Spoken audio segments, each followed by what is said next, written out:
to a long overdue episode of Mental Odyssey. Today's a solo episode with me, Sarah, and let's just hop right into it. I feel like I owe a bit of an explanation for my absence, as I haven't recorded in like 3 weeks. Well, I have recorded, I just haven't posted in 3 weeks, and I have been in a bit of a perfectionist shit spiral for that whole time about my podcast. One of my more recent episodes was my receiving a diagnosis one, and I severely overthought posting that episode and got my expectations really high as to like, okay, I'm gonna actually put this out on a Facebook page. It's a group that I'm in for eating disorders, and I did, and not one person listened to that episode. And that got me really down because it took a lot for me to put my vulnerability out there. And then it just didn't happen. Like I thought over the possibility of like me being confronted about it or like having to explain myself, but like none of that happened because nobody listened to it. And I'm like, okay, so that means that I'm like, my most vulnerable thing is something that people don't want to listen to, which I know is not the truth. This is just voices that I have in my head that are telling me that what I'm working on isn't important. But like, I was talking with Tom about this the other day, and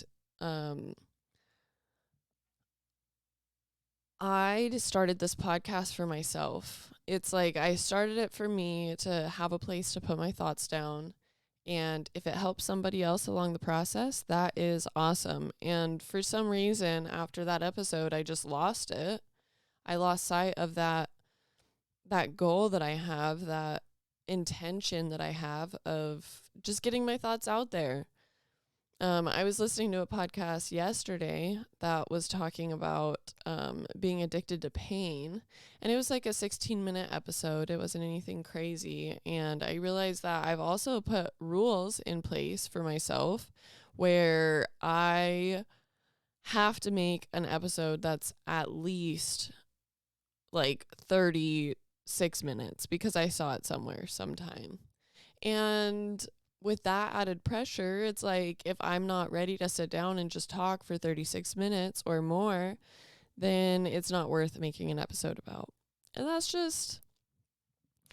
a shutdown mentality to have, like the all or nothing perfectionism. It really gets in the way of a lot of things, and this is one of them. I have been wanting to make an episode for a long time. I have been constantly thinking about it and beating myself up about not doing it. And so here I am. We're back at it. I am reinvigorated. I have a lot of things that I would love to talk about, and I just want to get to it.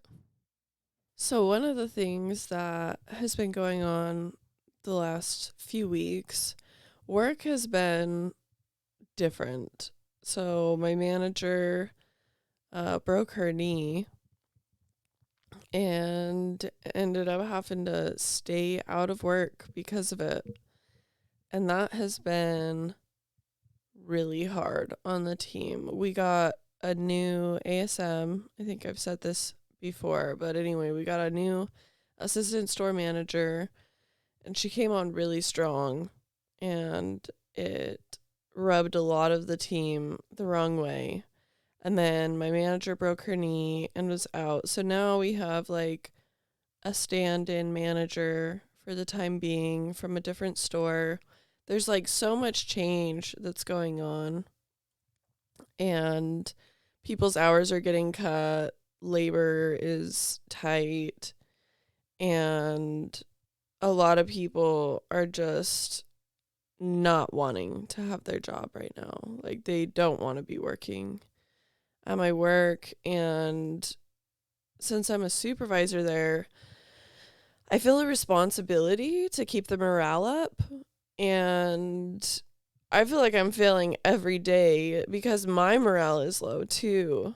And it's hard to motivate a team of people whose main concern is something that I'm also concerned about. Like, labor cuts are not good for any of us. Like, being short staffed is not good for any of us. Like, when every day that I go to work, I'm picking up the slack of being short staffed. Every single one of my partners that are on the floor are being at least 2 people at once, usually 3. And then I have like an entire like 2-page list worth of stuff that I have to accomplish by the end of the night without enough people to help make it happen. And then nobody wants to be at work on top of that. Nobody's in a good mood, except for, I have to give a shout out to Taylor. He's always so positive. It's just a breath of fresh air. Everybody's upset, understandably so. And it just makes it really hard to keep wanting to go into work and giving it my all and being a hard worker. Like, I want so badly to make a difference, but it doesn't feel like anything that I'm doing is making enough of a difference. And by the time I get off work, I'm so overwhelmed and stressed that it takes me like 3 hours just to like mentally process the day that I just had enough to actually be present in my life at home. And so because of that, I started looking for other job opportunities because I'm like, there's got to be something that is less or differently stressful than this job that pays similar enough, because stress is not good for the body. Having high cortisol levels is not good for longevity. And yes, I'm mindful about that. I feel when the stress is getting in the way of my life. Like when I come home and I have no energy to take care of my dogs or to go out and do fun things with my husband, like the stress is too much and something's got to give. Like, I am not somebody who, I used to be comfortable in the discomfort until I learned that it doesn't have to be that way and that you're in charge of what happens in your life to a certain extent. You know, you have the choice to do something else or to try and keep pushing forward or to change what's happening, the things that are upsetting you. Like, there's control in that you have to be able to get out of those situations. And so I was really looking forward to having this opportunity to look at something new and to change my routine. I just, yesterday or 2 days ago was my 1 year at my current job. And I'm really proud of how far I've come in the year that I've been there. I got hired on last August. And then I got promoted in May. And I've made partner of the quarter while I've been there. Like, I've trained somebody. I feel like I make a difference to the store. I've had a lot of positive feedback from the people that I work with, saying that they enjoy my like supervisor leadership style, which is really nice to hear. But it's not enough to keep people to stay. Like, they don't always work with me. Like, I can't solve all of the problems at the store, and it feels like we're responsible for solving a lot of the stuff. And there's an ever-mounting mountain of stuff to do and not enough time or resources to do it. and it just gets so tiring. And anyway, so I applied for another job. I had an interview, and I ended up getting offered the job. It was for a bank teller job. They offered free health insurance, but they were only willing to pay me like $18 an hour, even though on their website it said that they were hiring 18 to 25.60 an hour. And when I was in the interview, I was like, is it unreasonable for me to expect to be hired on in like the mid-range of that scale that you provided on the website? And they said, no, you can absolutely expect to get something close to that. And so when I was offered 18 an hour, I was kind of blindsided because I had started imagining my life having this job and how I was going to make it work, because I am not a 9-to-5er. To me, a 9-to-5 is soul sucking. Like, that's too much of my life, of my day, of my awake time being spent at work. You know, like, I would rather work 4 a.m. to noon, or like 12:30 to 8:30 p.m. Like, I would rather have free time in my day. So trying to think of this like bank job, I would be sacrificing some of my free time, which is kind of a good thing. Like, there's a positive in that, because it would give me a little bit more structure to my day. I would have a consistent, steady, dependable schedule that I could work my life around. I could, schedule morning yoga, take the dogs on a walk, like plan my day around that schedule, and have less free time to just like smoke weed and watch TV. Which is what it's like my favorite thing to do these days. Like, I just love being able to relax, to genuinely just exist for a minute, because I feel needed all of the time. But there's a part of me that's like really upset that that's what I choose to do with my free time. And that part of me was really excited about the opportunity of this job. And so being offered 18 an hour, I was like, for the 11 years of customer service experience that I have, you're going to hire me on at the lowest scale? Like, I was expecting something higher. Like, I was expecting at least like between 21 to 23. 21's like the least I could accept, and 23 is like what would make it comfortable. And so I asked the lady that called me back. She was very kind.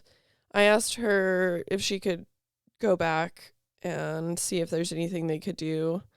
And so she calls me the next morning, and she's like, hey, so I heard back, and we can offer you $18.75, which, like, to some, it's like, that's not that bad. That's not that bad. But right now I'm making like 24, and taking that much of a pay cut to do something that I don't love, like, to me, I would rather be busy all day at work than have time to sit around and watch the clock.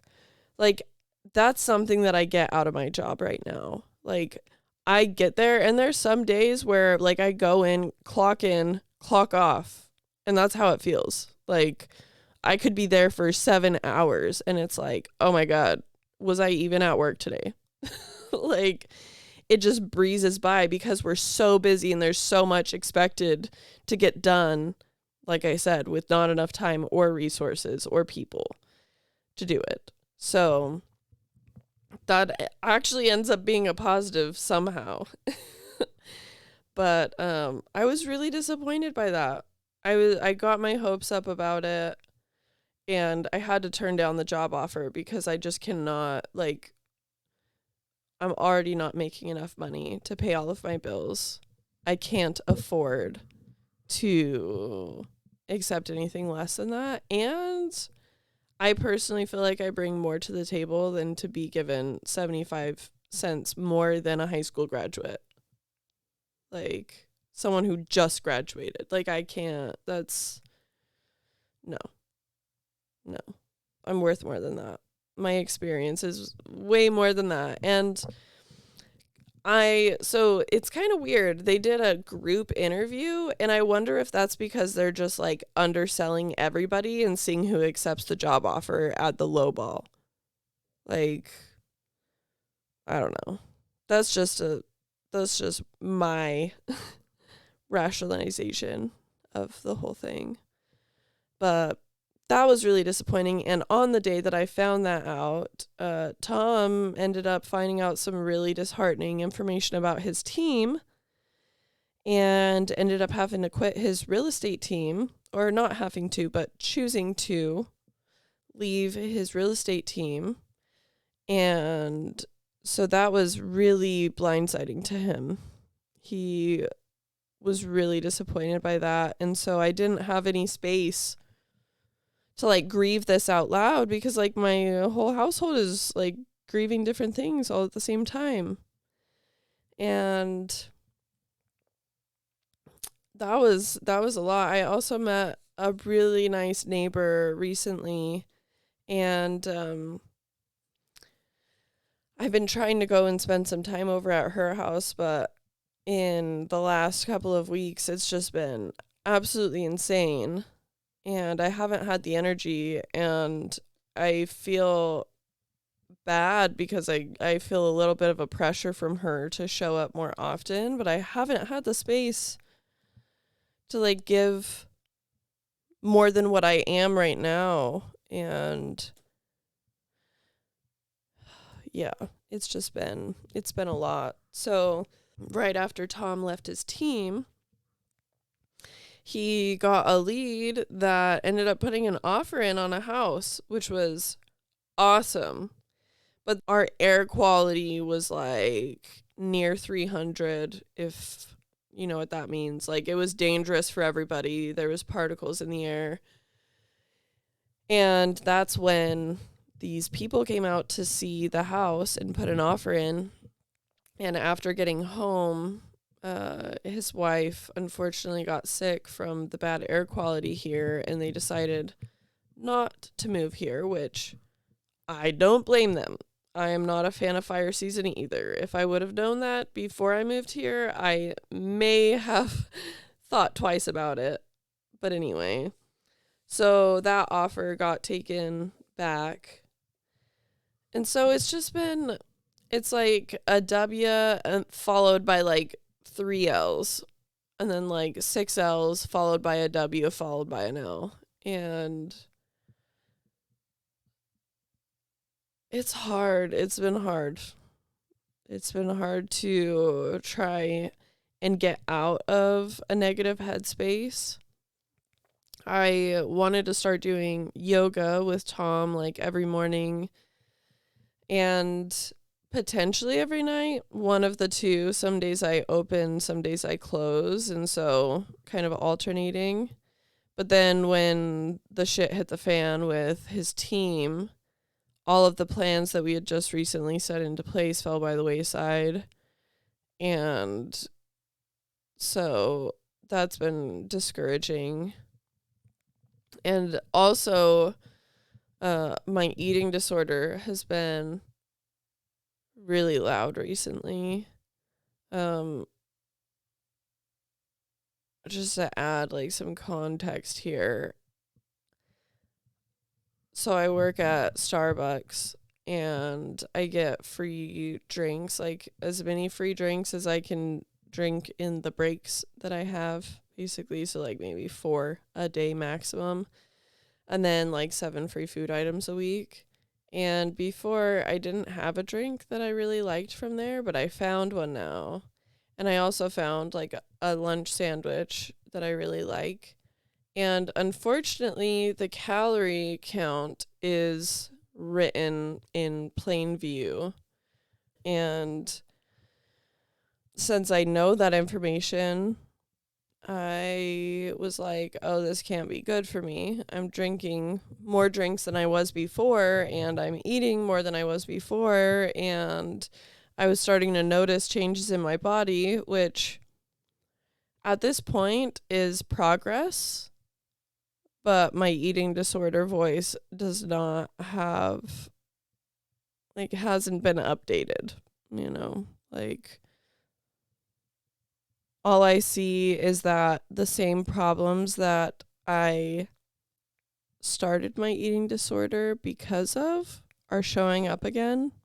Like, there's this like fold in my stomach that I get when I'm sitting down that like makes my belly button go away. And that was like a big driving force. Well, I guess it wasn't like the thing that made me start, but it was kind of how I kept track of how good I was doing at losing weight, is like how much my stomach folded. And when I got down to my lowest weight, it was like there's no fold whatsoever. And now that I'm getting back to a healthy weight, my body is getting back to that, where there's actually sustenance to like fold. And I was getting way in my head about it. It didn't help that I was like pre-menstruating, and so I didn't take that into account, but all I was seeing is like, oh, well, I am getting big again, and I need to start restricting. I need to drink less at work. I need to eat less at work. I need to start doing this stuff, which, despite just the normal triggers that I have from like seeing the calorie count and hearing people be like, your drink is like pure sugar. Like, beyond that, my life feels very out of control right now. We're in debt, which is something I'm not comfortable with at all.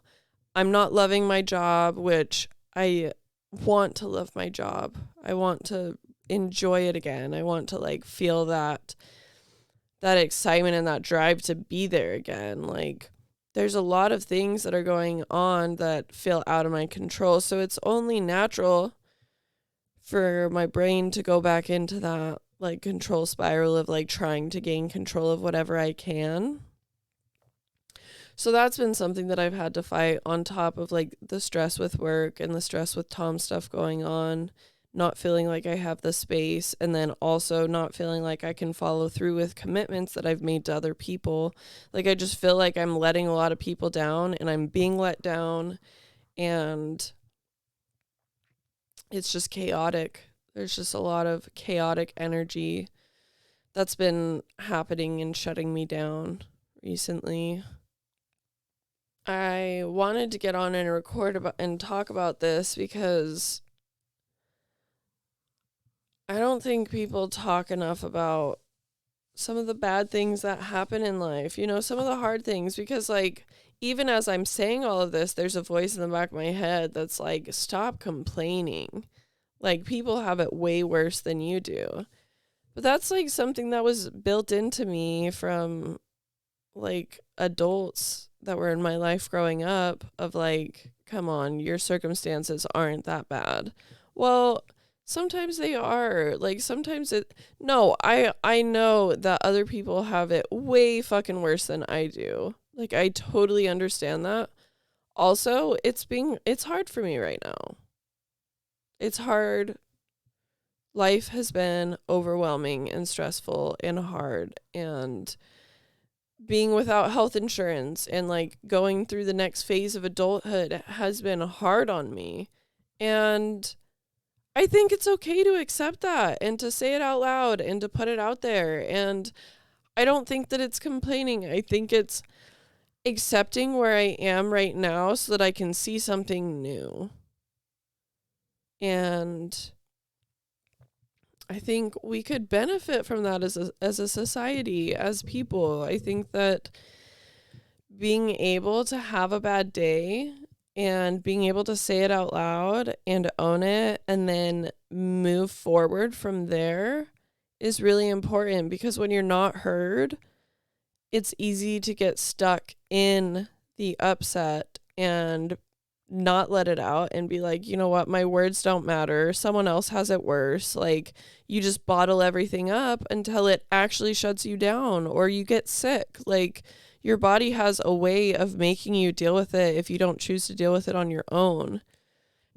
So I recorded this episode before work on Thursday, and some shit went down. And so I'm just inputting this post episode because I need to put this out there so I can stop fucking thinking about it. So Tuesday was our clean play day, and I did a really good job. Like, me and my team knocked it out of the park. I was really proud of the work that we did.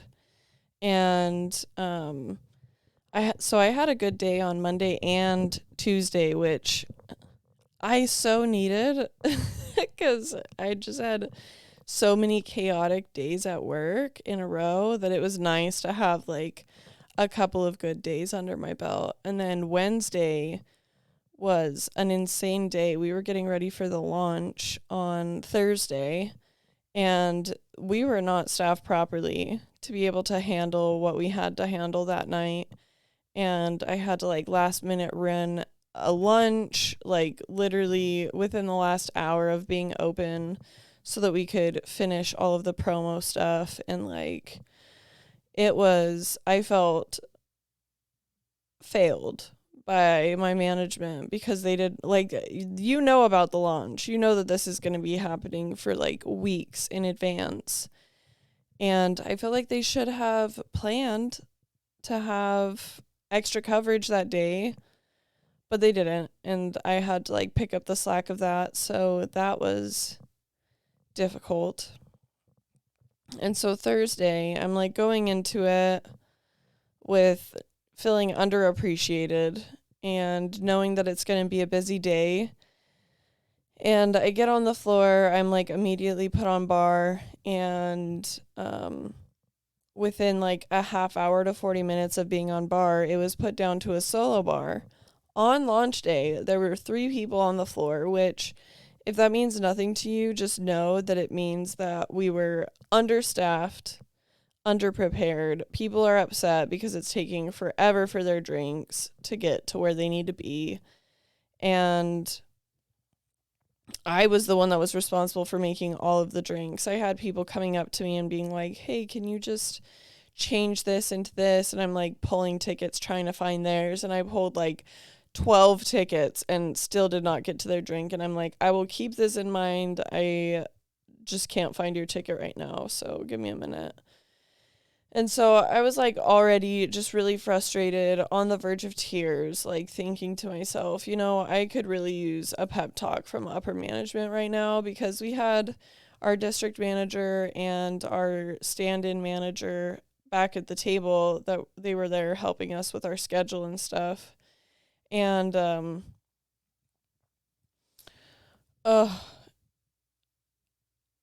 was like on the verge of tears already, needing this pep talk. And then I exploded a drink all over myself. I was shaking it and the lid came off and literally went everywhere, all over me. I'm all sticky now. And I just like took a deep breath and kept on keeping on, because I knew that I was going to be going on my lunch break soon. And so finally, one of my coworkers comes to take over for me so that I could go on my lunch. And I was like, you know what, let's ask.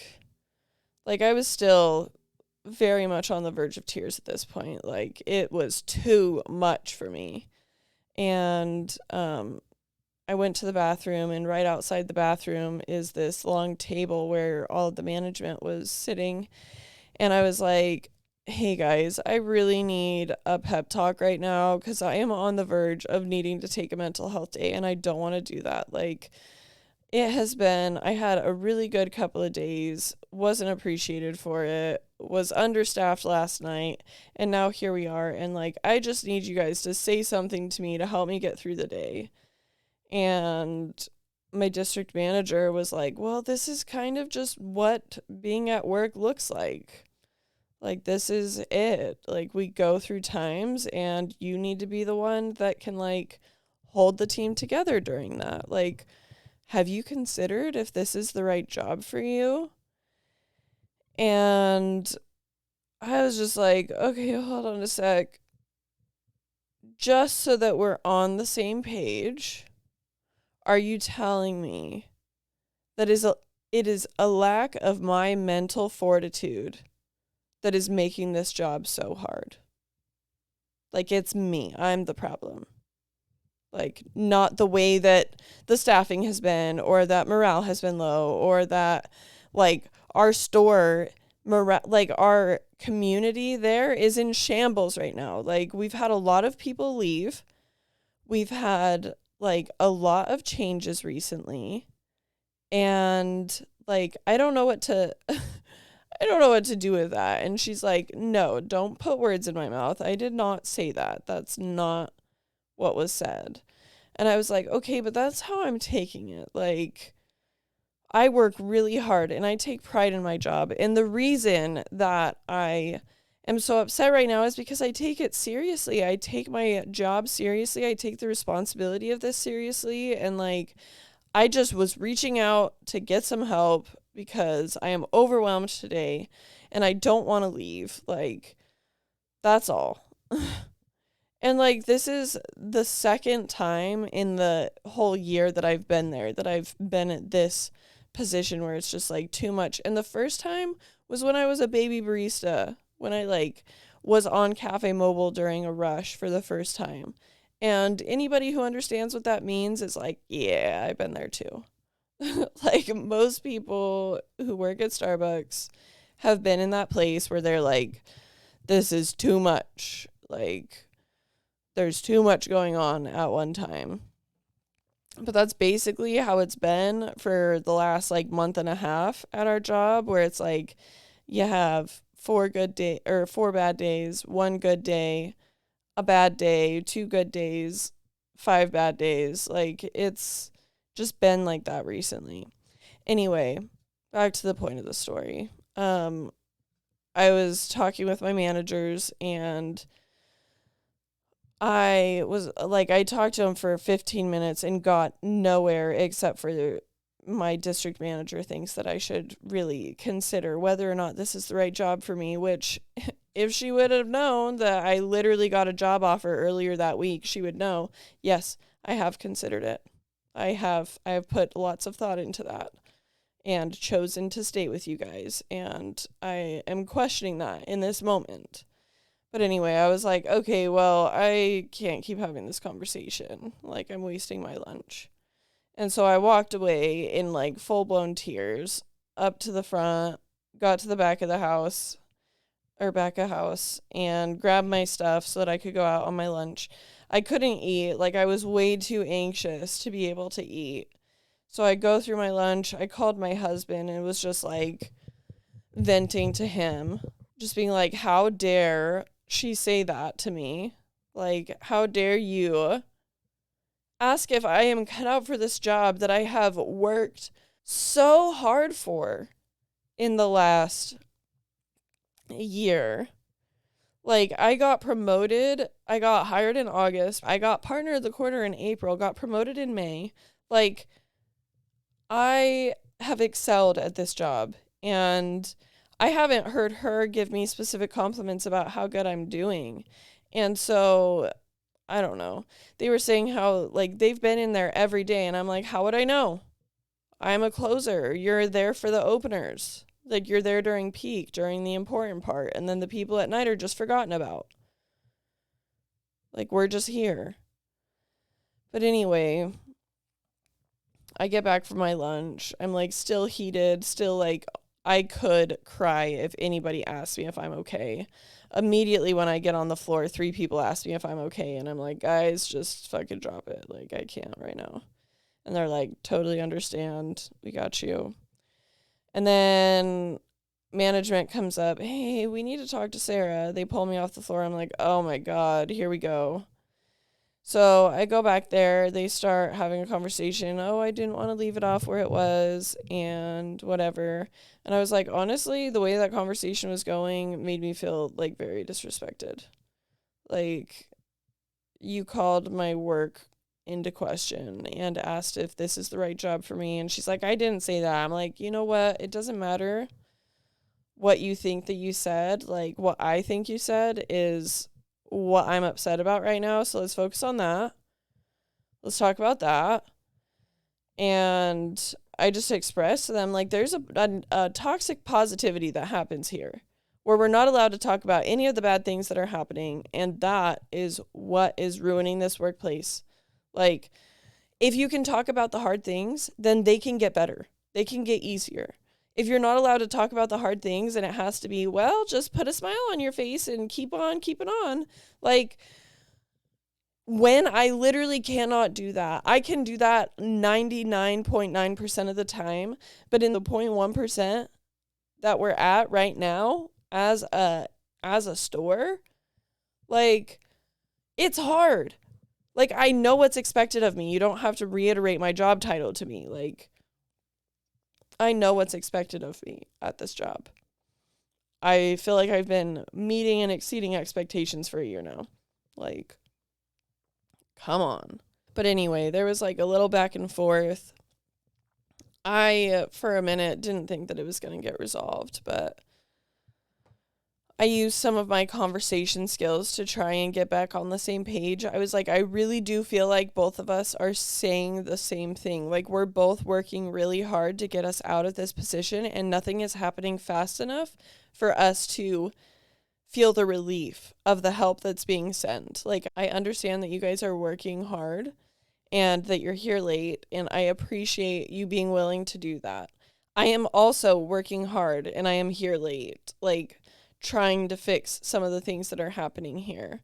Like, I'm trying to keep the store afloat, and like, I really just need a thank you. Like, I came up to you guys for a pep talk. That's actually genuinely what I was after. And to be told instead, like, have you considered if this is the right job for you? That was really disheartening. Like, I needed a pat on the back in that moment. And like, you're doing amazing. Like, take a deep breath. Take a moment, go take a walk, whatever you need to do. You've got this.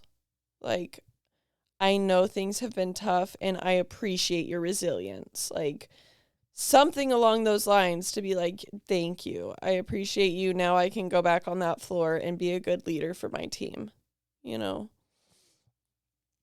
But I told them what they could have said, and they're like, well, now we know for next time, which is beneficial. I'm glad that came out of it. Our stand-in manager, she took accountability for not having the proper staffing during launch, which I thanked them for. They ended up keeping one of our supervisors a lot later. Shout out, Rue. I appreciate you so much. Thank you for staying late to help us out that day. Like, it was amazing. And then having Stefan from a different store sent to help us close, like, it would not have been possible without you guys and without my management hearing me and sending the help. And my district manager came up to me and thanked me for continuing to have courageous conversations. I would have called them vulnerable conversations before, but courageous kind of feels like, I'll take that compliment. I'll take that. I feel like I have been doing that as well, having courageous conversations with my management and my teams, trying to make a difference in the workplace. And she gave me a hug and said that I could reach out to her anytime if I need help, and we'll see if I take her up on it, but it's nice to know at least the resources there and that, like, there was some kind of resolution to what was happening in that conversation that we had. And I'm hoping that next time, like, they can just be like, hey, homie, you're doing great. Like, they asked if words of affirmation was my love language, and in a workplace, very much so. Like, I need to know that the hard work I'm putting into it is worthwhile and that people are noticing that I'm doing a good job and appreciating me for that. So stay tuned, I guess. We'll see how it how it keeps going. Thanks for listening to this little story. I just wanted to come on here, let out some of the stuff that I have had for the last couple of weeks, give you an explanation as to why I haven't been here, and to just give you permission to have a bad day and just hold yourself and do what you need to feel a little bit better, you know. Give yourself some grace. Talk to somebody that you care about what's going on in your life. I promise it's so much lighter once you're able to air some of it out. So I encourage you to do that. I really appreciate you tuning in this week or not. Either way, I'm here. I'm going to keep being here. And I really look forward to having other people here with me. So thanks for tuning in. Mental Odyssey is a Dream and Do podcast, produced and edited by yours truly. The music is owned by Chill Hop, and this song is Velocities by Sleepy Fish. Go check them out. Thanks for being here.